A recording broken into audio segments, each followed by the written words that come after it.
빛과 소금 지난 6월호에 김지방이라는 국민일보 국제부 기자가 쓴 기사에 이런 내용이 실렸습니다. 1992년 스탠퍼드 대학교에 다니던 에이미 빌이라는 자매가 남아프리카 공화국의 인종차별 정책 철폐 운동을 펼친 공로로 풀브라이트 장학금을 받습니다. 그녀는 이 돈으로 직접 남아프리카 공화국으로 가기로 마음을 먹고 이듬해 남아프리카 공화국의 교육도시인 케이프타운의 인근의 웨스턴 케이프 대학에 들어갑니다. 1993년 8월 25일 저녁이었습니다. 에이미는 케이프타운의 흑인 빈민촌에 사는 친구들을 바래다 주기 위해서 차를 몰고 가던 중이었습니다. 그런데 그때 에이미는 흑인 청년들이 길에 쏟아져 나와서 도로를 가로막고 있는 광경과 마주치게 됩니다. 백인 정부가 그 인종차별 정책을 철폐하겠다고 약속을 하고도 3년이 지나도록 아무런 것도 하지 않았기 때문에 이에 분노한 청년들이 몰려 나온 것입니다. 그들은 농장 주인을 죽여라, 또한 보호인을 죽여라, 즉 보호인은 남아프리카 공화국의 백인 지배층입니다. 그런 구호를 외치면서 이리저리 몰려다니다가 길거리에 오가는 자동차를 향해서 돌을 던지기 시작했습니다. 그리고 그 돌은 에이미 빌이라는 자매가 타고 있었던 자동차에도 날아들었습니다. 당황한 에이미가 차를 세우자 금발의 젊은 백인 여성이 운전대를 잡고 있는 모습을 본 군중들이 몰려들기 시작했습니다. 그리고 에이미를 끌어내렸습니다.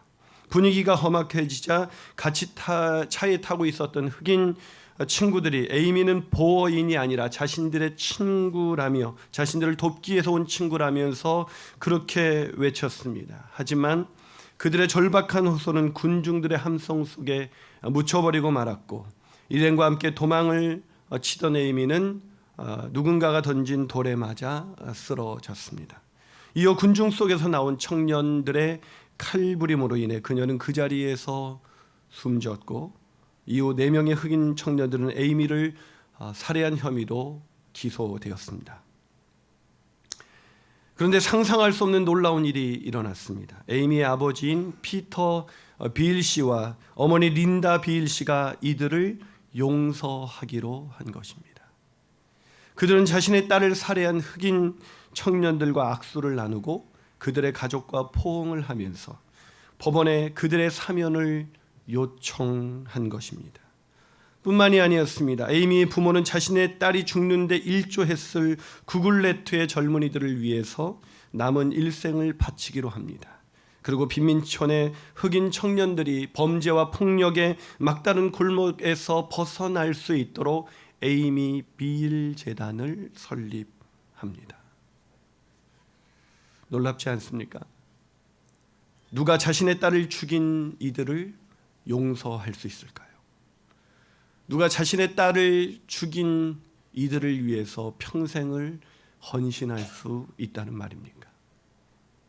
오늘 본문은 그에 대한 해답이 있습니다. 오늘 본문은 갈등과 폭력으로 얼룩진 세상에서 그리스도인들을 피스메이커, 즉 화평하게 하는 자로 부르셨다고 말씀해주고 있습니다. 우리가 좀 전에 읽었던 마태복음 5장 9절 한번 읽어볼까요? 시작. 화평하게 하는 자는 복이 있나니 그들이 하나님의 아들이라 일컬음을 받을 것이며. 무슨 말입니까? 그리스도인이 되는 조건을 말하고 있는 것일까요? 아니요. 예수를 구주와 주님으로 영접한 그리스도인들이 화평하게 하는 자로 살아 사람들로 인해 하나님의 아들이라 일컬음을 받게 된다는 의미입니다. 물론 단순히 이 땅에서 그런 이름으로 불려지는 것만을 의미하는 것은 아니죠. 여기에서뿐만 아니라 거기 하나님의 나라에서 하나님과 친밀한 교제를 누리는 자녀로서의 그런 특권을 누리며 살게 된다는 것입니다. 그렇습니다. 참된 그리스도인은 피스메이커입니다.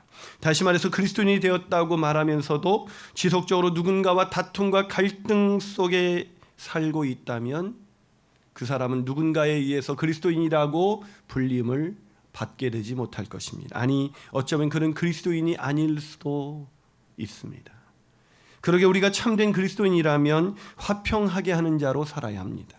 가정에서뿐만 아니라 우리가 몸담고 있는 교회와 마을과 일터에서 화평하게 하는 자로 살아야 합니다. 우리가 가게 되면 싸웠던 사람들도 평화를 누려야 합니다. 그런데 우리가 가면 평화스러웠던 사람들도 싸우게 된다면 그는 그리스도인이 아닐지도 모르겠죠.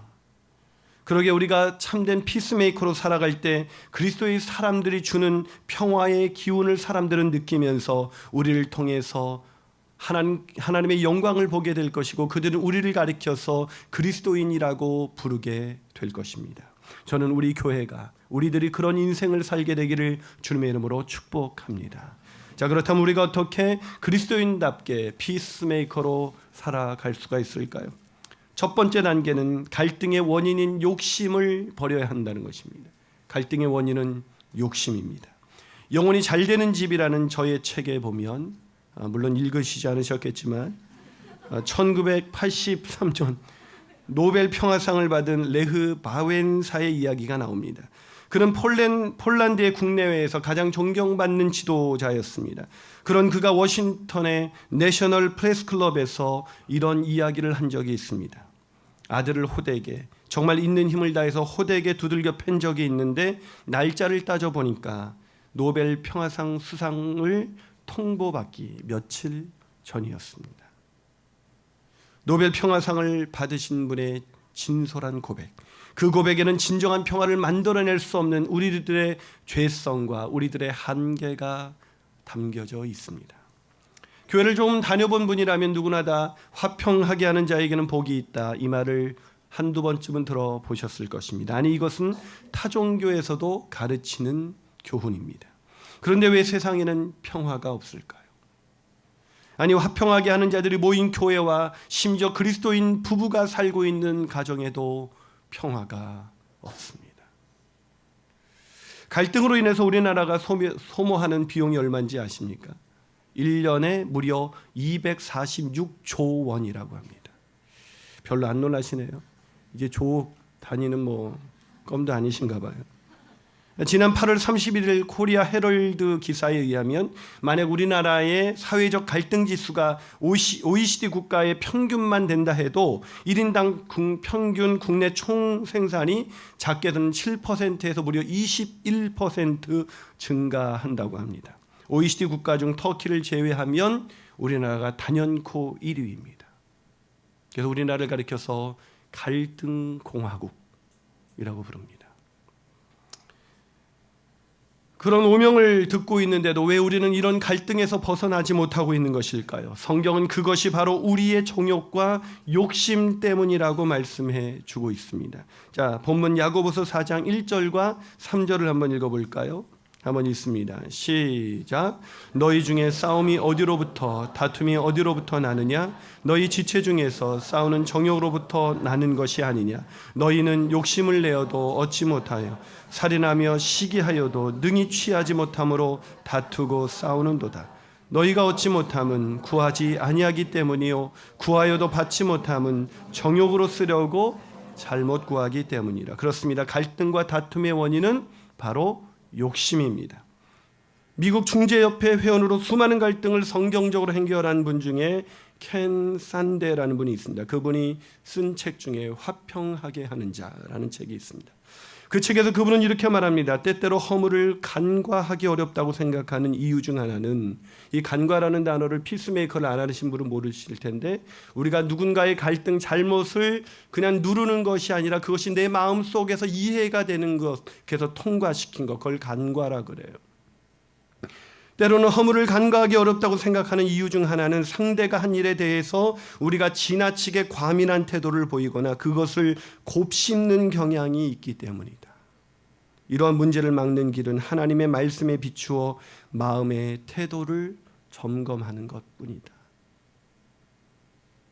왜 갈등이 사라지지 않는 것일까요? 그리스도의 사랑으로 하나 되어야 하는 교회조차 이기적인 욕심을 버리지 못하고 갈등과 다툼이 많잖아요. 그것은 자기 자신을 비추어 보라고 주신 성경의 기준을 다른 사람을 재는 잣대로 잘못 사용했기 때문입니다. 오늘 이 말씀을 들으면서 이 말씀 우리 남편이 들었어야 하는데 라는 분은 구제불능이에요. 그분이 갈등의 핵폭탄이에요. 하지만 위로가 되는 것은 오늘 야고보서를 처음 받아들었던 성도들도 마찬가지였다는 거예요. 오늘 보면 11절 한번 읽어볼까요? 11절입니다. 시작. 형제들아 서로 비방하지 말라. 형제를 비방하는 자나 형제를 판단하는 자는 곧 율법을 비방하고 율법을 판단하는 것이라. 내가 만일 율법을 판단하면 율법의 준행자가 아니요 재판관이로다. 자, 비방하거나 판단하지 말라는 말을 야고보가 왜 했겠어요? 그들이 서로 비방하고 판단하고 있었거든요. 그들은 서로의 잘못을 지적하면서 날카롭게 대립하고 있었어요. 저는 이 갈등 속에 있을 때 이런 사람 제일 싫어요. 저도 물론 잘못했지만 상대방은 더 잘못했다는 거예요. 자기가 잘못한 걸 인정한다면 제발 말을 그치세요. 그건 자기 잘못을 진짜로 받아들이는 태도가 아니에요. 내가 정말 잘못했다면 할 말이 없는 거예요. 근데 꼭 나도 잘못했지만 당신은 뭐 잘한 거 있어? 어디서 익숙한 언어가 들려오지 않습니까? 예나 지금이나 왜 이런 일이 반복되고 있는 것일까요? 그것은 우리가 우리의 죄는 바라보지 못하고 남의 죄를 바라보는데 익숙해 있기 때문입니다. 그러나 오늘 성경은 그것은 우리의 영역이 아니라고 말하고 있습니다. 자, 본문 12절 볼까요?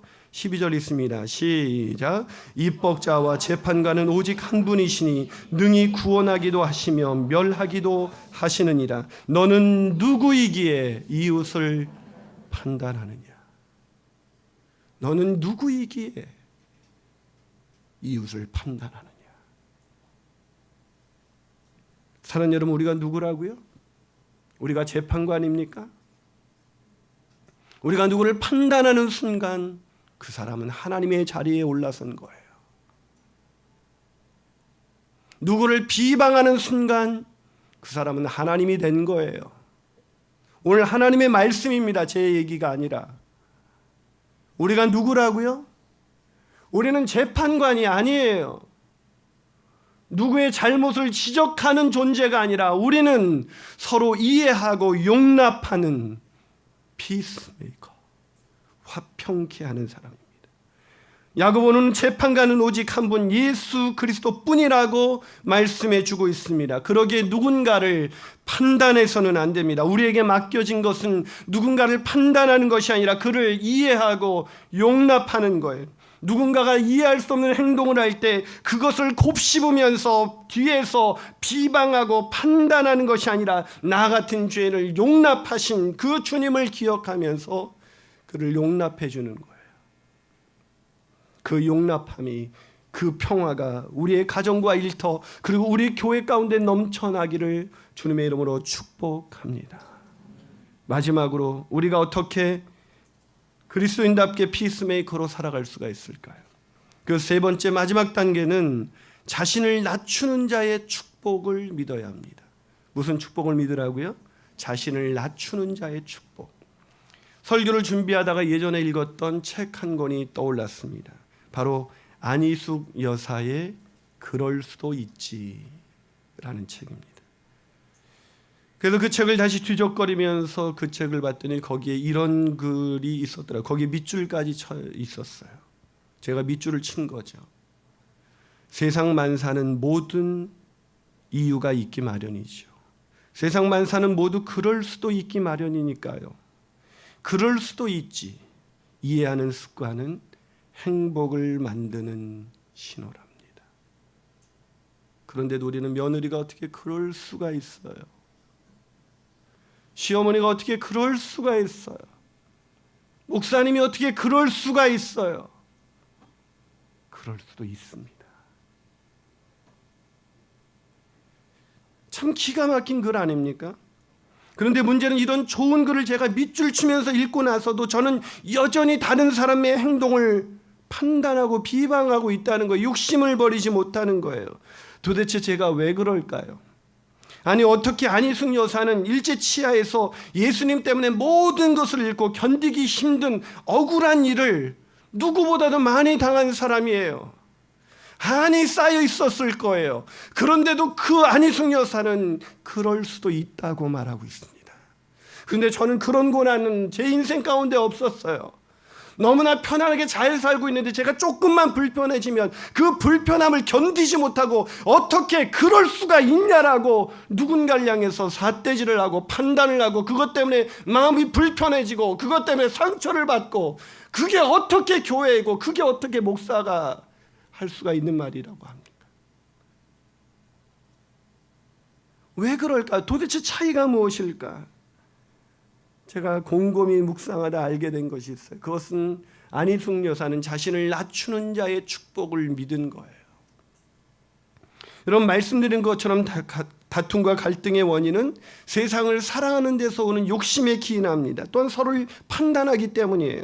그런데 야고보는 갑자기 오늘 본문과 어울리지 않은 주제 하나를 꺼냅니다. 그게 뭘까요? 오늘 본문 6절이에요. 한번 6절 읽어볼까요? 있습니다. 시작. 그러나 더욱 큰 은혜를 주시나니 그러므로 일렀을 때 하나님이 교만한 자를 물리치시고 겸손한 자에게 은혜를 주신다 하였느니라. 자, 뜬금없는 이야기 같이 들리지 않습니까? 욕심을 버리고 서로 판단하지 말고 그렇게 갈등과 다툼을 하지 말라 이런 얘기를 하다가 왜 갑자기 이 겸손하라는 이 말씀을 꺼낸 것일까요? 그것은 겸손할 때만이 다른 사람을 향한 판단을 멈출 수가 있기 때문입니다. 여러분 생각해 보세요. 나는 하나님 앞에서 나는 죄인 중에 죄인이다. 나는 이것을 처절하게 깨달은 사람이 다른 사람을 쉽게 판단할 수가 있을까요? 내가 정말 죄인이라는 걸 인정하는 사람이 이기적인 욕심을 가지려고 막 자기 원하는 대로만 하려고 그렇게 욕심을 부릴 수가 있을까요? 그런데 문제는 왜 우리가 그게 안 됩니까? 우리가 겸손하지 않다는 거예요. 우리가 죄인 중에 죄인이라고 우리 자신을 낮추면 모든 문제가 해결될 텐데 우리 자신을 낮추지 못하는 거예요. 왜 그게 잘 안 될까요? 왜 제가 그게 잘 안 될까? 왜 자신의 그 부족함을 알면서도 왜 여전히 남을 판단하고 왜 비난하는 것일까? 제가 고민하다가 알게 됐어요. 깨닫게 된 게 하나 있어요. 그건 뭐냐면 제가 내 자신을 낮추는 것이 축복이라고 믿지 않는 거예요. 여러분 제가 이렇게 설교를 하다 보면 제 허물을 가끔 보여주지 않습니까? 아주 빙산의 일각이죠. 왜냐하면 그걸 다 얘기할 용기가 저에게 없는 것은 그 얘기를 다 했다간 다음 주에 아무도 안 오는 그런 상황이 이제 벌어지니까 제가 그래도 여러분이 저하고 이렇게 지내다 보면 김 목사의 이 허물과 실수를 자꾸 보게 되잖아요. 그것 때문에 실망하시니까 제가 이제 그 제 자신을 이제 스스로 내놓고 용서해달라고 얘기를 꺼내는 거죠. 10시 예배도 끝내고 설교를 끝났더니 목사님 저는 다 용서해요. 뭐 이런 분이 계시더라고요. 얼마나 감사한지 그분이 다 용서하신대요. 근데 제가 그런 빙산의 일각을 보여주는데 어떤 사람이 그러더라고요. 목사님 그런 말씀 하지 마세요. 진짜 그런 줄 아는 성도들도 있다니까요. 그래서 제가 이렇게 대답했습니다. 그게 사실인데 그걸 숨긴다고 숨겨지겠습니까? 제가 이번 설교를 준비하면서 누군가가 저희 일상을 관찰한다면 야, 김 목사는 화평하게 하는 사람이야 라고 그렇게 말하게 될까? 그런 질문을 가져봤는데 대답은 아닌 거예요. 지난주에도 아니 이번 주 설교를 준비하는 중에도 누군가의 잘못에 매우 민감한 그런 저의 모습을 보게 되었습니다. 사실 저처럼 욕심을 부리지 말자, 남을 판단하지 말자 뭐 이런 말을 저처럼 수도 없이 되뇌인 사람도 별로 없을 거예요. 그런데 그게 잘 안 돼요. 왜 안 될까요? 제가 그게 왜 안 될까 이번 말씀을 준비하면서 곰곰이 묵상하다가 드디어 깨닫게 되었습니다. 그건 뭐냐면 제가 성경의 가치관보다는 세상의 논리에 더 깊이 빠져들어 있는 거예요. 여러분 이 세상의 논리가 무엇입니까? 자기를 낮추는 자를 대접하는 세상입니까? 이 교통사고만 한번 나도 이 목소리 크게 잘못을 인정하지 않고 막 해야 뭐 손해를 보지 않는 그런 세상에 살고 있잖아요. 제가 미국에 가서도 정말 엄청난 그 상대방의 실수를 때문에 제가 어려움을 경험했는데 나중에 이거 자기가 잘못했다는 말을 죽어도 안 하는 거예요. 그래서 왜 안 하냐 그랬더니 그걸 인정하게 되면 소송에 걸려서 이렇게 소송을 당하게 되면 큰 손해를 볼까 봐 안 한다는 거예요. 여러분 세상은 자기를 낮추는 사람을 바보로 하는 세상이에요. 자기가 부족하다고 말하고 자기의 허물을 인정하면 사람들이 다 무시하는 것 같은 그런 세상에서 이 몸뚱아리가 살다 보니까 이 머리로는 하나님의 말씀이 들어왔는데 이 몸은 세상의 논리에 아주 민감하게 젖어 있어서 아무리 말씀을 들려줘도 이 몸은 순간적으로 반응을 하는 거예요. 하나님의 말씀대로 이 몸이 바뀌어져야 되는데 이 몸은 세상에 길들여져 있어서 내가 조금 사람들 앞에 내 자신을 꺼내 내 자신의 허물과 그런 잘못된 부분을 얘기하면 우습게 볼까 봐 늘 남을 비난하고 남을 평가하는 데만 아주 익숙해진 거죠. 그러니 제 곁에 있는 사람들이 평안을 누릴 수가 있었겠습니까? 누군가는 아마 저 때문에 상처를 받고 항상 마음에 아마 내색도 못하시고 혼자 끙끙 앓았던 사람도 있었을 거예요. 오늘 말씀을 준비하면서 정말 마음속에서 다짐했습니다. 하나님 정말 죄송합니다. 또다시 남을 함부로 판단하지 말고 이 이기적인 욕심을 버리겠다고 또다시 결심을 합니다. 그런데 잘 안 돼요. 낮은 자를 축복하시는 하나님, 그 하나님을 제가 언제쯤이면 온전히 제 몸이 신뢰할 수 있을지. 조슈아 리브만이라는 분이 쓴 마음의 평화라는 책에 이런 이야기가 나옵니다. 한 젊은이에게 현자가 지혜로운 사람이 무엇을 갖고 싶습니까? 라고 질문을 던졌습니다. 그 젊은이는 자신의 행복을 위해서 자기가 필요한 것들을 말하기 시작했습니다. 첫 번째로 건강, 두 번째로 사랑, 세 번째로 재물, 네 번째로 아름다움, 다섯 번째 재능, 여섯 번째 권력, 일곱 번째 명예, 이러면서 계속해서 자신들이 필요한 것을 얘기하기 시작했어요. 그러자 그 이야기를 다 듣고 난 현자가 지혜로운 사람이 이렇게 대답했다고 합니다. 이복의 젊은이, 마음의 평화가 없다면 그 모든 것을 가져도 즐길 수는 없다네. 사랑하는 여러분, 누군가와의 갈등 때문에 그 편안한 침대에서 잠을 이루지 못하면서 밤을 지새웠던 그런 경험 없으십니까? 모든 것을 다 가져도 평화가 없다면 즐길 수 없습니다. 같이 기도하시겠습니다.